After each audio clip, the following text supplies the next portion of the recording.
So this question is on education. The education system in Illinois is broken. If we have learned anything from the pandemic, it is that parents need to have a greater say in their child's education. What would you like to see changed to improve America's education system? Yeah, so I come from the background of a teacher as well. With my music school, I've been teaching for approximately 20 years now. And then if you count some swimming lessons when I was in high school, you can probably make that longer. But as a teacher, I would say ultimately it's actually not about me. It's about the students. It's about the parents. And I think that so often when it comes to education, the focus that progressives and Democrats have is their focus is on the unions. And I would say I think we're missing it if we're focusing on the unions. We have to focus on the parents and we have to focus on the students. And so my main focus would be how do we make sure it's as easy as possible for students to get the education that they need and that the parents can have the freedom to go ahead and have their children get the education that they want. If they want to go somewhere to a charter school or particularly to a private school, I really think we need to make sure we're focusing on that. But I think the philosophical focus of making sure we're focusing on the students is important. Again, I've mentioned this before as well. And I know I've mentioned a couple of these points before, but I believe that the funding needs to be following the students. There's so many people in poor and middle-class families that can't afford private education. And I would stand to go ahead and have that funding following those students so that we can have reform in the public education system. Thank you. As far as education goes, I'd like to acknowledge Susan and thank her for stating that she would abolish the Department of Education. We actually published that in our priorities about 2 months ago.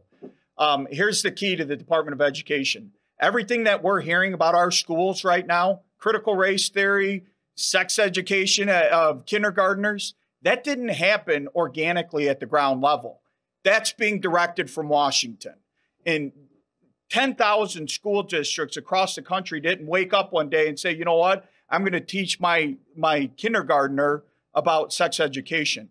When the federal government has an agenda to attack God, attack life, attack gender, and attack marriage that's coming down from Washington and it creeps into our schools, it's time to abolish the Department of Education and let the local school districts and the people right here get elected to the local school districts where the real change needs to happen. Thank you. Are we out of order? No, that's okay. That's okay. I had that on my website 3 months ago, but that's okay. If we do get rid of the Department of Education, it's $68 billion. So that's a huge piece of it. I'd like the state and local governments to work together to come up with some standards for academic excellence. We need to really begin looking at that because China and Russia have way passed us up on academics. And a lot of the European countries are coming really close. So let's think about math, science, things that are very important to us, right? Instead of having parents not having control of decisions. So let me give you an example.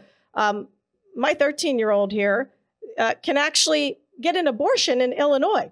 Okay, she's not even allowed to go over a kid's house without, her mom's telling her it's okay. So that's not okay with me. Our kids are being used as soft targets. So we've got to really give 100% of control back to the parents. Next, on the thank you.